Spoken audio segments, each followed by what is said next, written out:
आज भौम प्रदोष व्रत है।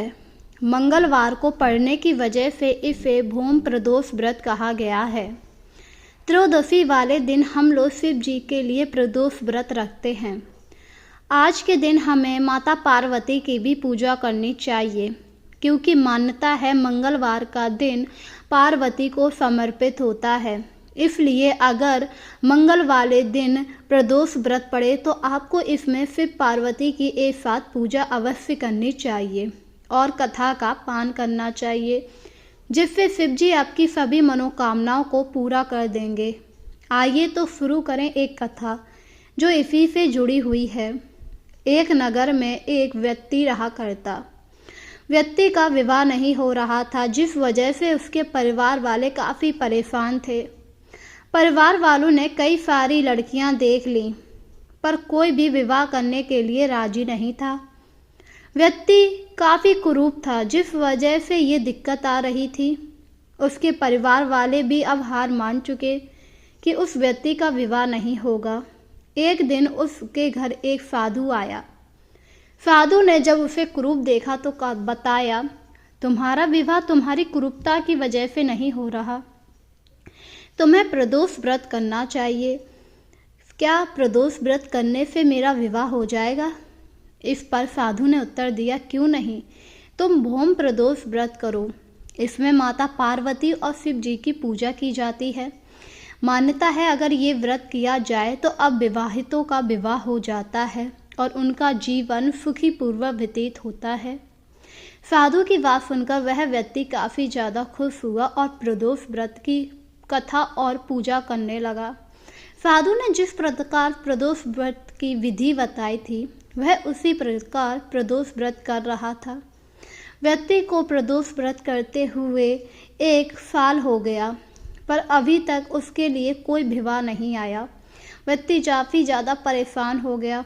उसे समझ नहीं आ रहा था उससे कहाँ भूल हो रही, क्योंकि साधु ने बताया था अगर वह प्रदोष व्रत करेगा तो उसका विवाह हो जाएगा। व्यक्ति काफ़ी ज़्यादा उदास हो गया और एक दिन शिव मंदिर में जाकर बैठ गया और बोला, हे भोलेनाथ, मैं तो आपकी नियमित रूप से पूजा कर रहा हूँ, प्रदोष व्रत का व्रत भी कर रहा हूँ, इसकी साथ कथा का पान भी कर रहा हूँ, फिर भला मुझसे क्या भूल हो गई है जो आप मेरा विवाह नहीं करा रहे? मैंने तो सुना है इस विवाह को करने से आप अविवाहितों को विवाहित कर देते हैं। हे माता पार्वती, मेरे ऊपर कृपा कीजिए। तभी वहां पर एक राजकुमारी आई। राजकुमारी की नज़र जब उस युवक पर गई तो वह उसे देखते ही मोहित हो गई।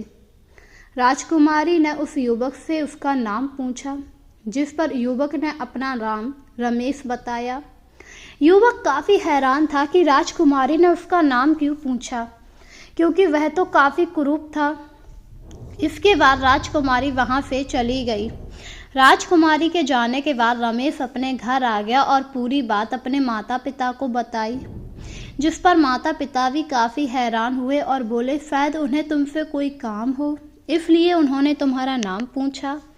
हाँ पिताजी, आप बिल्कुल सही कह रहे हैं, भला मुझ जैसे कुरूप से राजकुमारी क्यों बात करेंगी। इसके बाद रमेश वहाँ से चला गया। वहीं दूसरी तरफ राजकुमारी अपने पिता के पास आई और बोली, पिताजी, आज मैंने शिव मंदिर में एक बहुत ही मनमोहक लड़का देखा, मुझे उसी से विवाह करना है। अपनी पुत्री की जिज्ञासा को देखकर राजा ने कहा, ठीक है, मैं तुम्हारा विवाह उसी लड़के से करूँगा, पहले तुम मुझे लड़के से मिलवाओ। इस पर राजकुमारी ने कहा, वो मुझे शिव मंदिर में मिला, उसका नाम रमेश है, तुम जाकर गांव में पूछ लेना। राजा ने कुछ सैनिकों को भेजा। वहां जाकर रमेश का घर पता लगा। सैनिकों ने जब रमेश को देखा तो काफ़ी हैरान हुए और राजा को आकर बताया, वो तो एक कुरूप व्यक्ति है। यह सुनकर राजा काफ़ी हैरान हुआ और बोला, ये कैसे हो सकता है? मेरी पुत्री तो बता रही थी वह बहुत ही सुंदर और मनमोहक है, फिर वो कुरूप कैसे हो सकता है? राजा को कुछ समझ नहीं आ रहा। उन्होंने अपनी पुत्री को दोबारा बुलाया और उससे कहा, तुम जिस रमेश की बात कर रही हो वो तो एक कुरूप व्यक्ति है।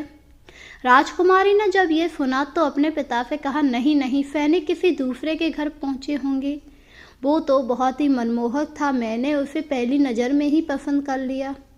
आपको लगता है मैं कोई क्रूर व्यक्ति पसंद करूंगी? अपनी पुत्री की बात सुनकर राजा ने कहा, मेरी पुत्री बिल्कुल सही कह रही है। फिर पता लगाओ गांव में कितने रमेश हैं। सैनिक गांव में वापस आए। उन्होंने रमेश का घर पूछा तो गांव में सिर्फ एक ही रमेश था। जब यह बात राजा और राजकुमारी को पता लगी तो वह काफ़ी ज़्यादा हैरान हुए। इस पर राजकुमारी ने कहा, पिताजी मैं स्वयं जाऊंगी उस रमेश के पास। ठीक है बेटी, हम भी तुम्हारे साथ चलेंगे। इसके बाद वह दोनों रमेश के घर आए, जहाँ पर रमेश ने राजकुमारी को देखा तो कहा, अरे राजकुमारी, आप यहाँ पर? आपने उस दिन मेरा मंदिर में नाम क्यों पूछा? राजकुमारी ने जब रमेश को देखा तो काफ़ी हैरान हुई। उन्हें तो अपनी आंखों पर यकीन ही नहीं हो रहा था, ये वही रमेश है जिसे उसने मंदिर में देखा। और राजकुमारी ने कहा, ये कैसे हो सकता है? मंदिर में तो तुम काफ़ी मनमोहक लग रहे थे, यहाँ पर तुम इतने क्रूर कैसे? यह सुनकर रमेश भी काफ़ी हैरान हुआ। उसे समझ नहीं आया राजकुमारी ये सब क्या कह रही हैं। और उन्होंने हाथ जोड़कर कहा, हे राजकुमारी, आपसे कोई भूल हुई है। मैं तो छोटे से ही कुरूप हूँ, जिस वजह से मेरा विवाह नहीं हो रहा। यह सुनकर राजकुमारी और राजा काफ़ी ज़्यादा हैरान हुए। राजकुमारी को कुछ समझ नहीं आया और उन्होंने कहा, हे भोलेनाथ, ये आप मेरी कैसी परीक्षा ले रहे हैं? मंदिर में तो ये कितना मनमोहक था, यहाँ पर ये इतना कुरूप कैसे? कृपया करके कोई रास्ता दिखाइए, मुझे तो कुछ समझ में ही नहीं आ रहा। तभी एक चमत्कार हुआ और रमेश एक सुंदर से व्यक्ति में बदल गया। उसका मनमोहक रूप देखकर राजा राजकुमारी काफ़ी हैरान हुए। वहीं रमेश के परिवार वाले भी काफ़ी ज़्यादा हैरान हो गए। तभी राजकुमारी ने कहा, हाँ हाँ, यही तो वो है जिसके बारे में मैंने आपको बताया। राजा ने जब रमेश का मनमोहक रूप देखा तो कहा, पर यह कैसे हो सकता है? अभी तो तुम काफ़ी ज़्यादा कुरूप थे। वहीं रमेश को भी यकीन नहीं हो रहा था वह इतना सुंदर हो गया, क्योंकि वह तो कुरूप था। जिस पर रमेश ने हाथ जोड़कर कहा, मुझे कुछ नहीं पता, शायद ये भोलेनाथ की ही कृपा है।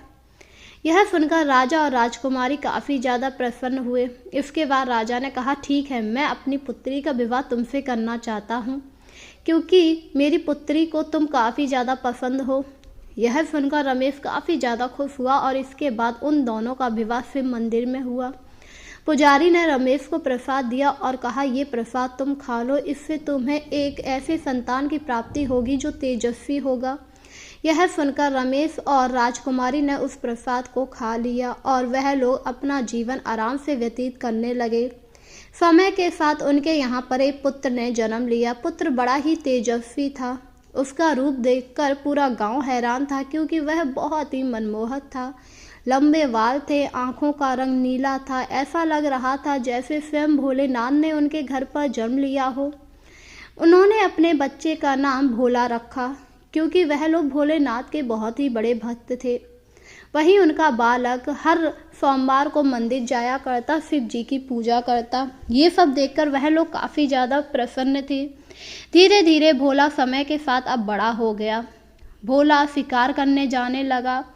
वहीं अब वह लोग भी अमीर हो चुके थे, क्योंकि भोला के आने से उनके घर धन बहुत ज़्यादा आने लगा, जिससे उन्होंने भोला को काफ़ी भाग्यशाली समझा। रमेश राजकुमारी के साथ आराम से रह रहा था। अब भोला विवाह योग्य हो गया, जिस पर रमेश ने अपनी पत्नी से कहा, हमें अपने बेटे का विवाह कर देना चाहिए। आप ठीक कह रहे हैं स्वामी, मैंने एक राज्य में बात चलाई तो है, शायद उन्हें हमारा बेटा पसंद आ जाए। अरे हमारा बेटा तो हर किसी को पसंद आ जाएगा, तुमने देखा नहीं ये कितना सुंदर है? हाँ बिल्कुल आपकी तरह है, मुझे तो विश्वास ही नहीं होता है हमारा बेटा कितना सुंदर है। वहीं दूसरी तरफ भोला शिकार करने गया, तभी उसने एक हिरण को मार दिया। हिरण मरते समय एक साधु में बदल गया और उसने भोला को श्राप दिया, तुमने जिस प्रकार मेरा वध किया है उसी प्रकार कोई तुम्हारा भी वध करेगा, तुम्हें छलेगा। यह सुनकर भोला काफ़ी ज़्यादा दुखी हुआ, घर आ गया। भोला को जब उसके माता पिता ने दुखी देखा तो कहा, क्या हुआ भोला, तुम इतने ज़्यादा दुखी क्यों हो? जिस पर भोला ने अपने माता पिता को सारी बात बताई, जिसे सुनकर वह लोग भी काफ़ी हैरान हुए। और रमेश ने कहा, ये तुमसे क्या हो गया? मुझे उम्मीद नहीं थी तुम इतना बड़ा पाप कर दोगे। इस पर भोला ने उत्तर दिया, मुझे भी नहीं पता था कि मुझसे इतना बड़ा पाप हो जाएगा। मुझे क्या पता था वो हिरण के रूप में एक साधु होगा। उन्होंने मुझे श्राप दिया है, कोई मुझे इसी तरह छलेगा। आखिर कौन मुझे मारेगा पिताजी? रमेश को कुछ समझ नहीं आ रहा कि अब वह क्या करे। अब वह लोग काफ़ी ज़्यादा दुखी थे क्योंकि वह अपने जवान बेटे की मौत नहीं देख सकते। और रमेश ने कहा, ठीक है, भोलेनाथ की अगर यही इच्छा है तो मैं इस इच्छा को भी नकार दूंगा। मैं उनकी इतनी तपस्या करूंगा कि कोई मेरे बच्चे का बाल बाका भी नहीं कर पाएगा। यह सुनकर उनकी पत्नी ने कहा, हाँ हाँ, आप बिल्कुल ठीक कह रहे हो। हम लोग प्रदोष व्रत के साथ सोमवार व्रत, सारे व्रत करेंगे जिससे भोलेनाथ हमसे प्रसन्न हो जाए। वहीं उन्होंने अपने भोला का विवाह भी कर दिया। एक बार भोला अपनी बहू को लेने जा रहा था क्योंकि चौथ चलाई गई। भोला अपनी बहू को अभी लेने के लिए जंगल के रास्ते पहुंचा ही था, तभी किसी ने तीर भोला के मार दिया। भोला वहीं पर मर गया। वो तीर एक शिकारी ने मारा था। उसने समझा वहां पर कोई जंगली जानवर है, पर वहां तो भोला था। जब यह बात भोला के घर वाले और ससुराल वालों को पता लगी तो वह लोग काफ़ी ज़्यादा दुखी हुए और रोने लगे। भोला के पिता ने भगवान भोलेनाथ से कहा, हे भोलेनाथ, ये आपकी कैसी परीक्षा है? मैं तो आपका कितना बड़ा भक्त हूँ, मेरे बच्चे को जीवन दान दीजिए। मैं अपने पुत्र के बिना जीवित नहीं रह सकता, मेरा इकलौता ही पुत्र है। वहीं दूसरी तरफ भोला की पत्नी भी काफ़ी ज़्यादा दुखी हुई और वह भी रोने लगी और उसने भोलेनाथ से कहा, हे भोलेनाथ, अभी मुझे ब्याह किए कुछ ही दिन हुए, आप मेरे स्वामी को इतनी जल्दी नहीं छीन सकते। अगर मेरे स्वामी को छीन लोगे तो मैं भी अपनी जान दे दूंगी। इस प्रकार उसकी पत्नी भी रोने लगी, पर भोला जीवित नहीं हुआ। इसके बाद भोला की चिता सजाई गई। चिता सजाने के बाद भोला को सभी लोग चिता पर रखने ले जाने लगे, जिस पर उसकी पत्नी ने कहा, अगर मेरा पति इस चिता में जलेगा तो मैं भी इस चिता में जल जाऊंगी। यह कहकर भोला को चिता में रख दिया गया, जिस पर उसकी पत्नी भी चिता में बैठ गई। ये सब देखकर भोलेनाथ काफ़ी प्रसन्न हुए और उन्होंने भोला को जीवित कर दिया। भोला जीवित हो उठा और अपनी पत्नी से बोला, तुम यहाँ क्या कर रही हो? तुम्हें आग लग जाएगी। इसके बाद वह दोनों चिता से उठ गए और अब भोला के माता पिता और उसकी पत्नी काफ़ी ज़्यादा खुश थे। इस प्रकार भोलेनाथ की जो कोई भी भक्ति पूरे श्रद्धा भाव से करता है, भोलेनाथ उसकी सभी मनोकामनाओं को पूरा कर देते हैं। हमें प्रदोष वाले दिन व्रत रखकर भोलेनाथ का पूजन पूरी विधि विधान से करना चाहिए। इसी के साथ माता पार्वती का भी पूजन करना चाहिए और फिर कथा का पान करना चाहिए। इस पर आपके ऊपर भोलेनाथ और पार्वती माँ की पूरी कृपा होगी।